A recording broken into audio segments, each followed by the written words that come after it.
Hello friends, तो आज हम इस वीडियो में पढ़ने वाले हैं एक बहुत ही महत्वपूर्ण टॉपिक जिसका नाम है ब्लड सर्कुलेटरी सिस्टम। ब्लड का सर्कुलेशन हमारे पूरे शरीर में कैसे होता है और इसमें कौन कौन से अंग सहायक हैं, कैसे ब्लड के ही माध्यम से देखिए आपके शरीर में जो भी एक्टिविटी होती है, जो भी प्रक्रियाएं, ब्लड के थ्रू ही ऑक्सीजन का भी विभिन्न अंगों में सर्कुलेशन होता है। तो ब्लड हमारे कुल मिलाकर के ब्लड हमारे शरीर का सबसे इम्पॉर्टेंट थिंग्स में से जो है गिनती आता है। तो हम देखते हैं कि ब्लड सर्कुलेटरी सिस्टम में क्या क्या आता है। ब्लड सर्कुलेटरी सिस्टम, देखिए ब्लड सर्कुलेटरी सिस्टम जो है ये कुछ चीज़ों से मिल करके बना है। जैसे किसे किसे मिल करके बना है, तो इसमें तो पहला चीज़ ब्लड आ गया, ठीक है। दूसरा चीज़ है हार्ट, ठीक है। और तीसरा चीज़ है ब्लड वेसल्स। देखिए ब्लड तो ब्लड सर्कुलेटरी सिस्टम में सबसे इंपॉर्टेंट थिंग है। ब्लड नहीं रहेगा तो सर्कुलेशन किस चीज़ का होगा, ठीक है। दूसरा चीज़ है हार्ट। हार्ट यानी हृदय यानी दिल, इसी के माध्यम से जो ब्लड है उसका पंपिंग होता है और पूरा ब्लड जो है हमारे शरीर में, पूरे बॉडी में विभिन्न हिस्सों में सर्कुलेट करता है। हार्ट उसको पंप करता है। तीसरा है ब्लड वेसल्स, ठीक है। तो ब्लड वेसल्स क्या है? ब्लड वेसल्स है रक्त की नलिकाएं, ठीक है। जब हार्ट पंप करता है ब्लड को, तो ब्लड इन्हीं रक्त नलिकाओं के माध्यम से, ब्लड वेसल्स के माध्यम से शरीर के विभिन्न अंगों में पहुंचती है। तो हम एक एक करके तीनों को पढ़ेंगे, ठीक है। देखिए इसमें से हम पहले पढ़ते हैं ब्लड को। देखिए ब्लड बहुत ही इंपॉर्टेंट है। देखिए ब्लड से बहुत सारे क्वेश्चन बनते हैं कॉम्पिटिटिव एग्जामिनेशंस में। मैं जितना भी फैक्ट पढ़ाऊंगा सब से आप क्वेश्चन बैंक उठा के देखिएगा। क्वेश्चंस पूछे हुए हैं प्रीवियस ईयर्स में और आने वाले एग्जाम्स में भी इससे क्वेश्चंस बनने की संभावना बहुत ज़्यादा है। तो देखिए ब्लड में दो चीज़ें पाई जाती हैं, एक है प्लाज्मा, ठीक है, पहला है प्लाज्मा और दूसरा है ब्लड कार्पल्स। Blood carpals. तो प्लाज्मा कितना परसेंट होता है ब्लड का? 60%। देखिए सबसे पहले आप एक चीज़ और जान लीजिए कि ये जो ब्लड है ये हमारे शरीर के टोटल वजन का मात्र 7% होता है।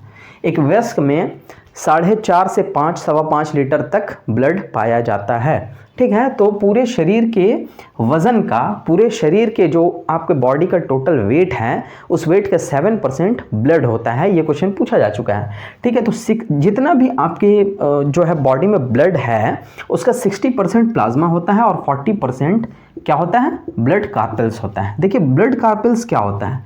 ब्लड कार्पल्स होता है आरबीसी, ठीक है, डब्ल्यूबीसी और प्लेटलेट्स, ठीक है। देखिए ये ब्लड कार्पल्स का मतलब है रक्त कणिकाएं, यानी रक्त में जो कणिकाएं पाई जाती हैं। ये प्लाज्मा जो है ये रक्त का तरल हिस्सा है और ये जो ब्लड कार्पल्स है ये रक्त कणिकाएं हैं। इनके माध्यम से भी बहुत सारे कार्य होते हैं। आरबीसी, डब्ल्यूबीसी, प्लेटलेट्स, ये हमारे बॉडी का, ब्लड का बहुत ही इंपॉर्टेंट फैक्टर है। हम एक एक करके तीनों को पढ़ेंगे क्या चीज़ है।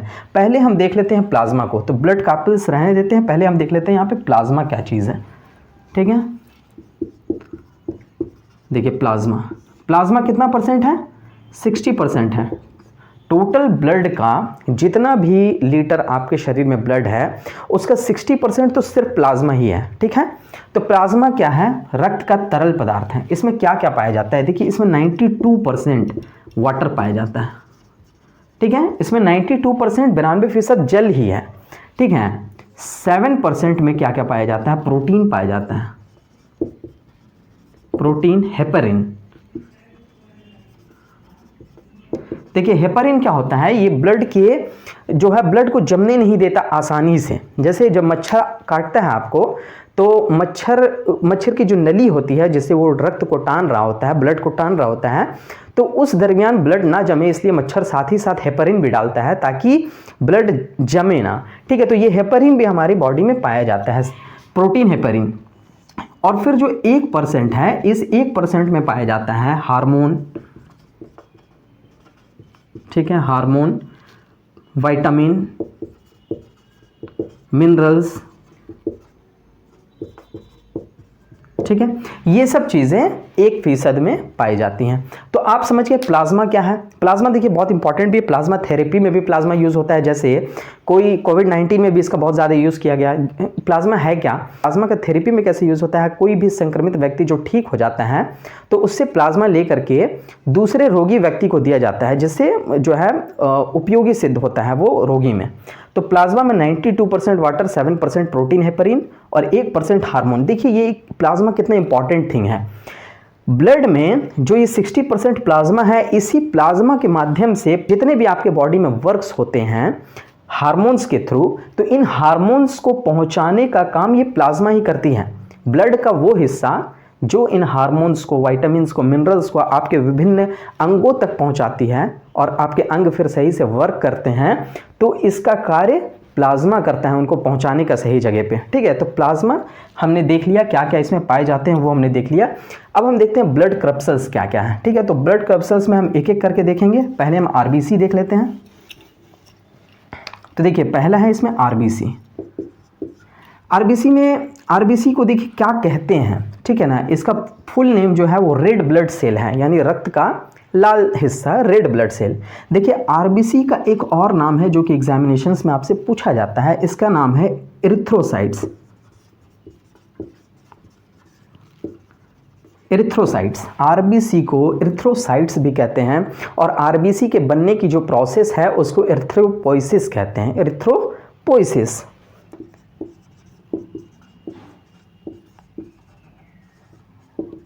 ठीक है, ये दोनों क्वेश्चन इंपॉर्टेंट है। देखिए इरिथ्रोसाइट इंपॉर्टेंट है, ठीक है, formation of RBC called erythropoiesis. तो इरिथ्रोसाइट्स आपको याद रहेगा, तो इरिथ्रोपोइसिस भी आप कर ही लीजिएगा। ठीक है, देखिए ये जो आरबीसी है ये पूरे ब्लड क्रपसल्स, जो कि ब्लड में 40% ब्लड क्रपसल्स हैं, इस 40% में 99% तो सिर्फ आरबीसी ही रहता है। 40% जितना भी हिस्सा होता है, इस 40% का 99% आपके ब्लड क्रपसल्स का 99% आरबीसी होता है, बाकी 1% में डब्ल्यूबीसी और प्लेटलेट्स वगैरह आते हैं। तो आरबीसी बहुत इंपॉर्टेंट होता है। देखिए एक वयस्क मानव में 50 से 60 लाख पर मिलीमीटर क्यूब ब्लड के पर मिलीमीटर क्यूब में 50 से 60 लाख आरबीसीज होते हैं। ठीक है, आरबीसी का वर्क क्या है, देखिए आरबीसी का बहुत इंपॉर्टेंट वर्क है, ठीक है ना। इसका वर्क क्या है, ऑक्सीजन जो है, ऑक्सीजन जो आपके लंग्स में आता है, ठीक है, ऑक्सीजन क्या होता है, जैसे आप नाक से ऑक्सीजन लिए तो ऑक्सीजन आपके लंग्स में गया, और इन लंग्स में लंग्स के जो है ना एल्बियोलीज जो होते हैं, वो फिर चैप्टर में हम डिस्कस करेंगे इसको। एल्बियोलीज होते हैं लंग्स में, बहुत ही छोटे छोटे, इनको वायु कोष्ठक कहते हैं, और इन एल्बियोलीज के किनारे किनारे जो है लपटे हुए बहुत लाखों करोड़ों की संख्या में ब्लड वेसल्स होते हैं, यानी रक्त नलिकाएं होती हैं। इन रक्त नलिकाओं में आरबीसीज आते हैं, है ना, ब्लड के माध्यम से जब ब्लड आएगा तो आरबीसी भी आएगा, और उन आरबीसीज में ऑक्सीजन जो है लटक जाता है, और उन आरबीसीज के माध्यम से ऑक्सीजन आपके पूरे शरीर में फ्लो करता है ब्लड के थ्रू।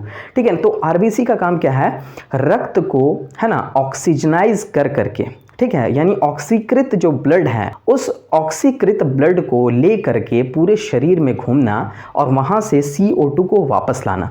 देखिए ये काम है आरबीसी का, ठीक है, ऑक्सीजन को ले जाना और वापस लाना, ठीक है, ले जाना वापस लाना, किसको, CO2 को। और देखिए ये ऑक्सीजन में ये जो आरबीसी वर्क कर रहा है, ऑक्सीजन को ले जाना, CO2 को लाना, ये ऑक्सीजन को ले जाने का वर्क होता है हीमोग्लोबिन के माध्यम से। देखिए हीमोग्लोबिन एक प्रोटीन है, ये आरबीसी में पाया जाता है। इसका शेप जो होता है कुछ इस तरीके से होता है, ठीक है, शेप इस तरीके से होता है। इस शेप का नाम है बाइकॉन्केव। देखिए ये भी क्वेश्चन पूछा जाता है, जो हीमोग्लोबिन है उसका शेप कैसा होता है, बाइकॉन्केव, और इसी में जो है ऑक्सीजन फंसता है। देखिए आरबीसी में हीमोग्लोबिन पाया जाता है, रेड ब्लड सेल्स में हीमोग्लोबिन का शेप ऐसा होता है, इसी में ऑक्सीजन फंसता है, और इसी के थ्रू, है ना, पूरे शरीर में ऑक्सीजन जाता है, जिससे आपके शरीर में ऑक्सीजन पहुंचती है। ठीक है, तो आरबीसी में हीमोग्लोबिन पाया जाता है, इसी हीमोग्लोबिन के माध्यम से ऑक्सीजन आपके पूरी बॉडी में फ्लो करता है। ठीक है, अब देखिए और ऑक्सीजन अगर बॉडी में फ्लो ना हो तो आपके शरीर फिर अंग फिर निष्क्रिय हो जाएंगे, है ना। तो ऑक्सीजन बहुत ही इंपॉर्टेंट है शरीर के लिए, और वो किसके माध्यम से, हीमोग्लोबिन के माध्यम से निकलता है। देखिए ये हीमोग्लोबिन में 5% आयरन और 95% प्रोटीन। तो हीमोग्लोबिन में 5% आयरन पाया जाता है, 95% ग्लोबिन प्रोटीन पाया जाता है। तो इन दोनों से मिलकर के हीमोग्लोबिन बनता है, और हीमोग्लोबिन के माध्यम से ऑक्सीजन शरीर के विभिन्न हिस्सों में पहुंचता है। देखिए आरबीसी का एक डेडलाइन भी है, या ये 120 डेज में ये मर जाता है ना, डेथ हो जाता है आरबीसी। और आरबीसी 120 दिन में मरने के बाद कहाँ पे जाके दफन होता है, तो वो प्लीहा में, ये स्प्लीन या तिल्ली जिसको कहते हैं, उसको कहते हैं प्लीहा, ठीक है। ये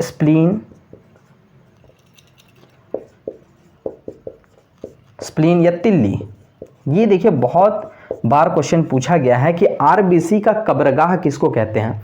तो आरबीसी चूंकि मर करके जाके दफन हो जाता है, प्लीहा या स्प्लीन या तिल्ली, ये तीनों एक ही नाम है, ठीक है ना।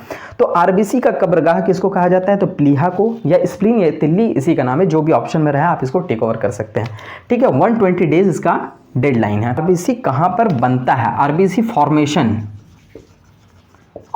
फॉर्मेशन जो होता है वो कहाँ पे होता है, तो आरबीसी फॉर्मेशन होता है बोन मैरो में।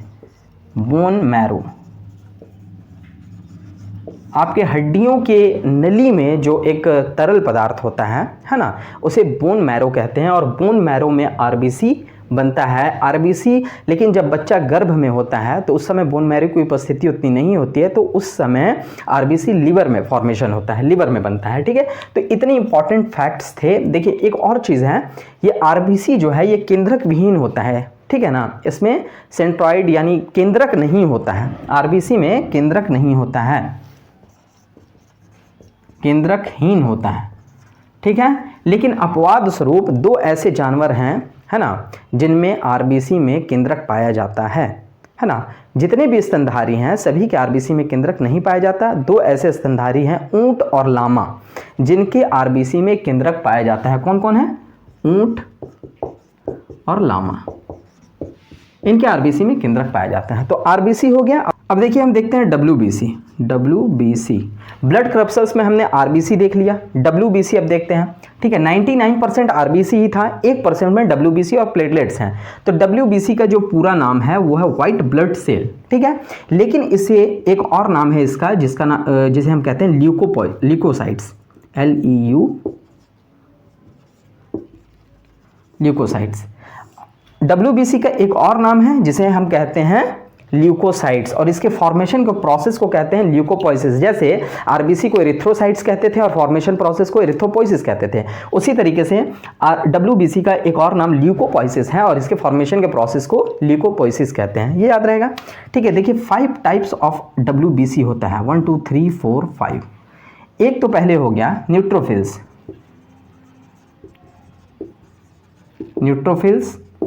दूसरा है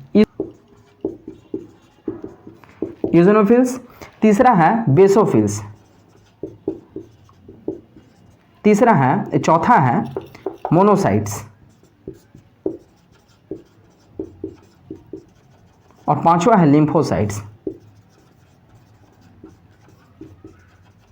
देखिए ये 5 टाइप जो है ये डब्ल्यूबीसी के हैं। देखिए जब आप ब्लड जांच कराने के लिए जब आप डॉक्टर के पास जाते हैं, कभी आपके अगर सेहत में खराबी है और डॉक्टर अगर ब्लड जांच लिखता है तो देखिए एक तो लिखता है टीसी, ठीक है, टीसी, और एक लिखता है डीसी। इसका मतलब क्या होता है, टीसी जो होता है ये टोटल काउंट होता है, टोटल काउंट ऑफ आरबीसी होता है, यानी आरबीसी की टोटल संख्या कितनी है आपके ब्लड में वो काउंट होता है। और जो डीसी होता है ये डिफरेंशियल काउंट होता है। इसका फुल फॉर्म मतलब क्या कि differential count of WBC, differential count of 5 type of WBC, यानी डब्ल्यूबीसी के 5 टाइप्स का अलग अलग गिनती कितना है वो आप कभी भी जांच अपना करवाएंगे ब्लड का तो ये सब आपको उसमें नजर आएगा, ठीक है। इसमें से जो क्वेश्चंस इंपॉर्टेंट बनते हैं वो एक ये है मोनोसाइट्स, ये जो है लार्जेस्ट ब्लड सेल है, लार्जेस्ट ब्लड सेल, ठीक है। ये मोनोसाइट्स क्या है, लार्जेस्ट ब्लड सेल है, यानी आपके ब्लड का सबसे बड़ी जो कोशिका है वो मोनोसाइट्स से ये पूछा जाता है। लिम्फोसाइट्स जो है देखिए ये जो है इम्यून सिस्टम के लिए बहुत इंपॉर्टेंट है, लिम्फोसाइट्स, ठीक है ना। रोगों से लड़ने के लिए, प्रतिरोधक क्षमता बनाने के लिए लिम्फोसाइट सेल्स बहुत इंपॉर्टेंट हैं। तो WBC का नाम वाइट ब्लड सेल, इसको ल्यूकोसाइट्स भी कहते हैं, formation process leukopoiesis. 5 type of WBC ये है neutrophils, eosinophils, basophils, monocyte, lymphocytes. तो 5 टाइप ऑफ WBC आपने देख लिया। TCDC भी क्या होता है मैंने इन्फॉर्मेशन के लिए बता दिया, ये ऐसे क्वेश्चन एग्जाम्स में नहीं आते, एग्जाम्स के रिलेटेड WBC से ये इंपॉर्टेंट है, largest blood cell, immune system के लिए लिम्फोसाइट्स, ठीक है। उसके बाद देखिए WBC जो है, WBC मेनली रोग प्रतिरोधक क्षमता के लिए बहुत इंपॉर्टेंट सेल है, ठीक। तो अब हम देखने वाले हैं प्लेटलेट्स के बारे में, ठीक है। तो प्लेटलेट्स, देखिए प्लेटलेट्स क्या है, ब्लड करप्सल्स का एक पार्ट है, ठीक है। ब्लड करप्सल में 99% RBC, ठीक है, और 1% में WBC और प्लेटलेट्स दोनों होते हैं। तो RBC हमने देख लिया, WBC हमने देख लिया, प्लेटलेट्स के बारे में देखते हैं। तो देखिए प्लेटलेट्स जो है ये smallest compound of the blood है, स्मॉलेस्ट सेल, ठीक है, स्मॉलेस्ट सेल, इसमें smallest cell of the blood. देखिए लार्जेस्ट सेल क्या था, मोनोसाइट था, जो कि WBC का 5 प्रकारों में से एक प्रकार था, ठीक है। और ये जो प्लेटलेट्स है ये रक्त की सबसे छोटी कोशिका है, ये smallest cell of the blood है। अब देखिए प्लेटलेट्स का मेनली काम क्या है, ठीक है ना, इसका काम क्या है, रक्त जमाना, रक्त जमने में सहायक। देखिए ये जो रक्त जमने में सहायक है कैसे है, ठीक है, आइए हम यहाँ पे देखते हैं। तो देखिए इसमें ना एक प्रोटीन पाया जाता है जिसका नाम है प्रोथ्रोम्बिन प्रोटीन, प्रोथ्रोम्बिन प्रोटीन। देखिए ये जो प्रोटीन है ना, इस प्रोटीन से जब भी आपके किसी भी हिस्से में शरीर के कट छट जाता है, वहाँ से ब्लड का स्राव होने लगता है, निकलने लगता है, तो कुछ देर के बाद वो जमने लगता है। कैसे, तो इसी प्रोथ्रोम्बिन प्रोटीन से एक फाइब्रिन बनता है, फाइब्रिन बनता है, ठीक है। ये फाइब्रिन कैसा होता है, तो देखिए इस तरीके का है ना, इस तरीके का एक जाल टाइप का एक, मतलब कि फाइब्रिन मतलब जाली, एक जाल नुमा आकृति बना लेता है ये प्रोथ्रोम्बिन प्रोटीन, ठीक है। यहाँ पे आके RBC जो है फंसने लगता है, RBC WBC फंसने लगता है। तो इसी जाल में जो है ना RBC, जब ब्लड का स्राव होता है तो ये जब प्रोथ्रोम्बिन प्रोटीन के जरिए ये फाइब्रिन बनता है, जाल बनता है, इसमें RBC फंसने लगता है और ब्लड का स्राव बंद हो जाता है, ठीक है। और वहाँ से एक फिर हल्का जो है पानी की तरह एक द्रव निकलता है जिसका नाम है सीरम, ठीक है ना। तो मेनली इसका वर्क क्या है, एक फाइब्रिन बनाना, कटे हुए भाग में जब रक्त बहने लगता है तो उसके जमने में सहायक होता है प्लेटलेट्स। प्लेटलेट्स में क्या होता है, प्रोथ्रोम्बिन प्रोटीन होता है जिससे फाइब्रिन बनता है और उसी फाइब्रिन में RBC फंसता है और वहाँ पर रक्त जमना चालू हो जाता है। अब देखिए एक और क्वेश्चन बनता है प्लेटलेट से कि प्लेटलेट्स की संख्या कितनी होती है हमारे शरीर में, है ना। तो संख्या 2 से 5 लाख पर मिलीमीटर क्यूब होती है, ठीक है। लेकिन एक ऐसी बीमारी है डेंगू, जो कि एडिस एडिप्टी मच्छर के काटने से होता है और ये वायरस से होने वाला डिजीज़ है, ठीक है। डेंगू में प्लेटलेट्स की संख्या घट जाती है और घट करके मात्र 60 से 68 हज़ार पर मिलीमीटर क्यूब हो जाती है ना। डेंगू में क्या होता है, प्लेटलेट्स की संख्या बहुत घट जाती है, ये भी क्वेश्चन बहुत इंपॉर्टेंट है। और इसकी संख्या इतनी होती है, इसी में फाइब्रिन, मेन वर्क क्या है प्लेटलेट का मेन वर्क है रक्त के जमने में सहायता करना, ठीक है। और रक्त के जमने में एक और क्वेश्चन पूछा जाता है, कौन सा विटामिन जो है आवश्यक है, तो विटामिन के, ठीक है ना, रक्त के जमने में सहायक है। और कैल्शियम आयन भी रक्त के जमने में सहायक है, ठीक। तो देखिए इस वीडियो में हमने आज ब्लड सर्कुलेटरी सिस्टम का एक बहुत ही इंपॉर्टेंट चीज़ ब्लड पढ़ लिया। नेक्स्ट क्लास में हम हार्ट और ब्लड वेसल्स भी पढ़ेंगे, ठीक है। तो एक सरसरी तौर पर अगर देखें ब्लड सर्कुलेटरी सिस्टम क्या है, तो ब्लड सर्कुलेटरी सिस्टम में ब्लड, हार्ट और ब्लड वेसल्स आते हैं। ब्लड में हमने क्या पढ़ा, प्लाज्मा 60%, ठीक है, ये रक्त का तरल भाग है। ब्लड करप्सल्स 40%, ठीक है। प्लाज्मा के बारे में हमने पढ़ लिया, ठीक है, कितने प्रतिशत क्या क्या रहते हैं प्लाज्मा में, मेनली उसमें हार्मोन्स, एंजाइम्स वगैरह रहते हैं, और प्लाज्मा के ही थ्रू वो ब्लड के ज़रिए प्लाज्मा के थ्रू ही बॉडी के अन्य हिस्सों में जाते हैं और उस अंग के कार्य को प्रभावित करते हैं। उसके बाद में हमने प्लाज्मा को देख लिया। ब्लड करप्सल्स में आरबीसी, डब्ल्यूबीसी, प्लेटलेट्स आता है। आरबीसी को भी हमने देख लिया, डब्ल्यूबीसी को देख लिया, प्लेटलेट्स को देख लिया। आरबीसी को इरेथ्रोसाइट्स भी कहते हैं, बनने की प्रक्रिया इराइथोपोइसिस, ठीक है। डब्ल्यूबीसी को ल्यूकोसाइट्स भी कहते हैं। उसके 5 प्रकार कौन कौन से हैं, तो एजोनोफिल्स, बेसोफिल्स, मोनोसाइट, लिम्फोसाइट, है ना, इसी तरीके से सारे हैं। और जो है 3rd नंबर जो है वो क्या है, प्लेटलेट हैं। तो इस तरीके से ब्लड करप्सल्स भी हो गया। ब्लड आज हमने पढ़ दिया, नेक्स्ट क्लास में हम हार्ट और ब्लड वेसल्स को पढ़ेंगे। Thank you. Please subscribe, please share, and please like.